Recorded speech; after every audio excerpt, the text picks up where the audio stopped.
नमस्कार, ज्योतिष परामर्श केंद्र जागेश्वर धाम के यूट्यूब चैनल पर आपका स्वागत है। मैं हूं ज्योतिषी भुवन चंद्र पांडे। प्रिय दर्शकों, हाजिर हूं लेकर धनु लग्न की कुंडली में लग्न से लेकर 12वें भाव तक पात ग्रह राहु के शुभाशुभ फल। इस वीडियो में 2-3 बातें हमें पूर्व की तरह ध्यान रखनी है। पहली तो यह है कि हम इसमें 11 लग्न और 8 ग्रहों को छोड़कर मात्र धनु लग्न और मात्र पात ग्रह राहु की बात करेंगे। और दूसरी बात यह है कि जो भी फलाफल हम यहाँ पर पुरुष जातकों के लिए बताएंगे, तारतम्यता से विपरीत स्त्री जातकों के लिए उसको अनुमान कर लेना होगा। तीसरी बात यह है कि आपकी जन्म कुंडली में राहु का बलाबल जितना भी कम अधिक होगा, उतना ही फलाफल न्यूनाधिक हमारे द्वारा वीडियो में बताया जाएगा। क्योंकि आपकी जन्म कुंडली में राहु पर अन्य ग्रहों की युति और राहु पर अन्य ग्रहों की दृष्टि से आपकी जन्म कुंडली के फलाफल न्यूनाधिक हो जाएंगे। इसलिए भी आपको अपनी जन्म कुंडली का विश्लेषण विज्ञ ज्योतिष से करा देना चाहिए। यह बाध्यता नहीं है, यदि आपकी जिज्ञासा है तब। हम यहाँ पर मात्र धनु लग्न की कुंडली में राहु ग्रह का शुभाशुभ फल लग्न से लेकर 12 भावों तक बता रहे हैं। सबसे पहले लग्न में अगर केंद्र स्थान में गुरु की राशि पर राहु होगा तो जातक के शारीरिक सौंदर्य में कमी कर देगा, स्वास्थ्य पर प्रतिकूल प्रभाव डाल देगा, गुप्त युक्तियों के बल पर उन्नति करने को बाध्य कर देगा, परंतु कभी कभी कठिन शारीरिक कष्ट भी दे देगा। और ऐसा व्यक्ति देखने में बहुत सज्जन लगेगा, परंतु अंदर से वो बहुत चालाक होता है। उसके मन में चिंताओं का निवास बना रहता है। राहु ऐसा करने में सिद्धहस्त है। राहु दूसरे घर में अगर होगा, मकर राशि होगी धनु लग्न की कुंडली में, ये जातक को धन संचय नहीं करने देगा। पैसे के कारण बहुत परेशानी परिवार से और धन से करा देगा। ऐसे पारिवारिक सुख में बहुत ज़्यादा दिक्कतें ले आएगा। ऐसा व्यक्ति परिवार और धन के संबंध में कभी कभी घोर संकटों का शिकार बन जाएगा। और ऐसे व्यक्ति को ऋण लेना यानी कि कर्जा लेना, लोन लेना और लोगों से पैसे लेने के लिए बाध्य होना पड़ता है। और बहुत सारा परिश्रम करने के बाद, बड़ी मुश्किल से, बड़ी कठिनाई के बाद अपने जीवन को चला पाने की सामर्थ्य ऐसे व्यक्ति में होती है। यह मात्र हम इसलिए कह रहे हैं क्योंकि यहाँ पर हम अकेले राहु ग्रह का फलाफल कर रहे हैं। अन्य ग्रहों की दृष्टि या युति का यहाँ पर कोई संबंध हम आपको नहीं बता रहे फिलहाल, क्योंकि वीडियो का विषय मात्र राहु ग्रह क्या फल देगा यह है। तीसरे भाव में अगर राहु होगा तो तीसरे भाव में अगर जब राहु होता है तो लाजमी है कि धनु लग्न की कुंडली में वो शनि की मूल त्रिकोण राशि कुंभ में होगा। तो ऐसे में जातक के सामाजिक पराक्रम की बहुत वृद्धि हो जाती है। ऐसे आदमी का सामाजिक दायरा बहुत जबरदस्त होता है। गुप्त युक्ति और चतुराई के बल पर ऐसा व्यक्ति जीवन में बहुत सफलता प्राप्त करता है। परंतु कभी कभी ऐसे व्यक्ति को ऐसे घोर संकट आते हैं जैसे कि किसी व्यक्ति को आते नहीं। लेकिन इन सब घोर संकटों के बावजूद भी वो आदमी अपने उन संकटों से आसानी से पार पा लेता है। उनसे कभी घबराता नहीं, बहुत हिम्मती होता है, बहुत बहादुर होता है, चुपचाप सारी समस्याओं को सहन कर जाता है। भाई बहन का संबंध इतना सुकून रहता है। अगर तीसरे भाव में राहु है तो ऐसे व्यक्ति को उसके भाई बहन न तो ज़्यादा पसंद करते हैं, नहीं उसका ज़्यादा सपोर्ट करते हैं। चौथे भाव में अगर राहु है धनु लग्न की कुंडली में तो लाजमी है देवगुरु बृहस्पति की मीन राशि में होगा। और गुरु की राशि पर राहु उतना अच्छा फल नहीं देता है जितना कि और राशियों में दे देता है। तो घर पर संकट रहता है, संकट का वातावरण रहता है। ग्रह से संबंधित यानी कि घर से संबंधित कठिनाइयाँ रहती हैं। बड़ी चतुराई से, धैर्य से, गुप्त युक्तियों के बल पर इन दिक्कतों को निपटाता है।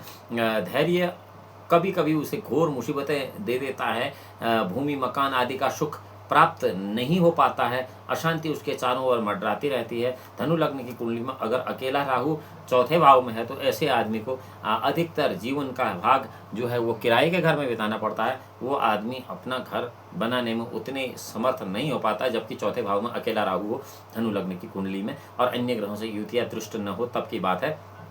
पांचवें त्रिकोण भाग्य, त्रिकोण विद्या और संतान के भवन में अगर राहु होगा तो लाजमी है कि वो मेष राशि पर होगा मंगल की धनु लग्न की कुंडली में। मेष कर्क तुला मकर में अगर राहु होता है तो बहुत टेक्निकली बहुत अच्छे फल देता है राहु। तो मंगल की मेष राशि पर जब राहु होगा तो संतान पक्ष से कष्ट प्राप्त होगा और विद्या प्राप्त करने में उसे बड़ी कठिनाई होगी। परिश्रम, धैर्य और हिम्मत के साथ उसे काम लेना पड़ेगा। थोड़ी बहुत विद्या ऐसा आदमी सीख पाता है, उसकी बोली में रूखापन रहता है। गुप्त युक्तियों के चातुर्य के बल पर वो अपना काम चलाता है। उसके मस्तिष्क में अनेक प्रकार की चिंताएं घर की रहती हैं। पांचवें भाव में अगर राहु है तो ऐसा व्यक्ति रूखे शरीर और रूखी त्वचा वाला भी होता है। संतान पक्ष से उसे कष्ट प्राप्त होता है, लेकिन ये तब की बात है जबकि अकेला राहु हो। अगर अन्य ग्रहों की दृष्टि, अन्य ग्रहों की युति होगी तो उससे फलाफल पूरा बदल जाएगा। छठे भाव की बात करते हैं। छठे भाव में अगर राहु है तो लाजमी है वो दैत्य गुरु शुक्राचार्य के वृषभ राशि में होगा। तो ऐसा आदमी शत्रु पक्ष पर अपना बड़ा प्रभाव रखता है। कहते हैं शत्रुनाशक राहु होता है यहाँ पर, लेकिन ऐसा है नहीं। बुद्धि, चातुर्य, गुप्त युक्ति के बल पर शत्रु को परास्त तो ऐसा आदमी कर देता है, लेकिन बड़ा हिम्मती, बहादुर और धैर्यवान अवश्य होता है। मन के भीतर किसी न किसी प्रकार का परेशानी ऐसे आदमी की बेवजह होती है, जबकि किसी प्रकार का कोई समस्या नहीं है, फिर भी वो मानसिक अशांति का शिकार होता है। छठे भाव में अगर राहु है और सातवें भाव में अगर राहु है धनु लग्न की कुंडली में, तो वो मिथुन राशि में होगा, जो कि बुध की राशि होगी। बहुत सारे लोग राहु को मिथुन राशि में उच्च का कहते हैं, जबकि राहु और केतु की कोई न तो उच्च की राशि होती है, नहीं नीच की राशि होती है। शनिवत राहु, भौमवत केतु कहा जाता है। ज्योतिष के जो सिद्धांत नियम हैं उनमें उसके एक और अधिक विवाह होने की संभावना रहती है। एक से अधिक अपने व्यवसाय की वृद्धि के लिए अनेक प्रकार के उपाय, साधन और चतुराइयों का ऐसा व्यक्ति सहारा लेता है। कभी कभी उसके गृहस्थ और व्यवसाय क्षेत्र में बहुत भारी कठिनाई आ जाती है, परंतु उनसे बहुत जल्दी छुटकारा पा लेता है। ऐसा व्यक्ति धनी सुखी जीवन व्यतीत करता है। कुल मिलाकर सातवें भाव का राहु इतना कष्टकर नहीं होता है जितना कि अन्य भावों में होता है। धनु लग्न की कुंडली में सातवें भाव का राहु ठीक ठाक फल दे देता है। आठवें भाव का राहु धनु लग्न की कुंडली में आयु और पुरातत्व के घर में होगा, जहाँ पर कि चंद्रमा की कर्क राशि होगी। तो जातक को जीवन में कई बार संकटों का सामना करना पड़ेगा। आयु संबंधित मृत्युतुल्य कष्ट की स्थिति पैदा कर देता है राहु ऐसी जगह पर। उसके पेट में बहुत ज़्यादा विकार कर देता है, पुरातत्व की शक्ति की हानि कर देता है। ऐसा व्यक्ति गुप्त युक्तियों का आश्रय लेकर अपने जीवन को चलाता है, परंतु उससे परेशानियाँ घेरे रहती है और जीवन भर उसे संघर्ष करना पड़ता है। बहुत संघर्षशील आदमी होता है जिसके आठवें भाव में राहु होता है। नौवें भाव में अगर राहु है धनु लग्न की कुंडली, तो लाजमी है कि वो सूर्य की सिंह राशि पर होगा। सूर्य की सिंह राशि पर अगर राहु होगा तो राहु तो सूर्य को ग्रस देता है। ग्रसने का मतलब खाता नहीं है, बल्कि राहु के साथ में सूर्य अस्त प्रतीत होता है लोगों को, जबकि ऐसा होता नहीं है। तो घोर संकट ऐसे आदमी के जीवन में आते हैं और कभी कभी बड़ी बड़ी हानियों का शिकार भी ऐसे लोगों को होना पड़ता है। धर्म के मामले में उसकी अधिक निष्ठा नहीं होती है। ऐसे लोग प्रायः अधार्मिक और अनिश्वरवादी हो जाते हैं। नास्तिक हम जिनको कहते हैं। ऐसा व्यक्ति अपनी भाग्य उन्नति के लिए विशेष परिश्रम करता है, जबकि बुद्धि का उतना उपयोग नहीं करता है। कभी कभी वो हिम्मत करके गुप्त युक्तियों का आश्रय ले लेता है और अधिकाधिक परिश्रम करने से भी कभी नहीं घबराता है।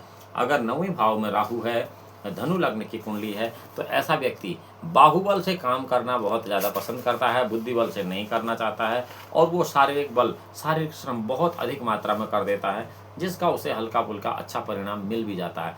10वें भाव में अगर राहु होगा तो लाजमी है धनु लग्न की कुंडली में वहाँ पर कन्या राशि होगी, और कन्या राशि में अगर धनु लग्न की कुंडली में राहु होगा तो 10वें भाव पर पिता राज्य द्वारा परेशानी कराएगा, राज्य द्वारा संकट का पैदा करेगा, व्यवसाय के क्षेत्र में हानि का सामना कराएगा। ऐसा व्यक्ति अपनी गुप्त युक्तियों, बुद्धि बल, चातुर्य और हिम्मत के बल पर उन्नति करने के लिए प्रयत्नशील बना रहेगा हमेशा, परंतु ऐसा व्यक्ति अधिक सफलता प्राप्त नहीं कर पाता है। वो सदैव चिंतित भी रहता है, कभी कभी घोर संकटों में फंस जाता है। 10वें भाव में अगर राहु है और चौथे भाव में अगर राहु है, इन दोनों ही स्थितियों में आदमी को नींद नहीं आने की बीमारी भी हो जाती है, और इसके लिए बहुत सारे लोग दवाइयों का उपयोग करते हैं, जो कि बिल्कुल गलत है। इसके लिए आप राहु का निदान कर सकते हैं।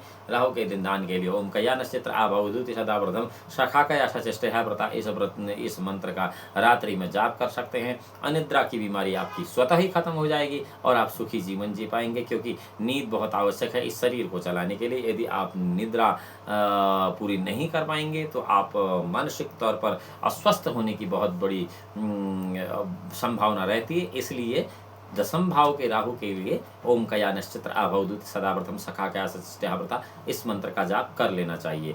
11वें भाव में अगर राहु है तो ये बहुत उत्तम माना जाता है।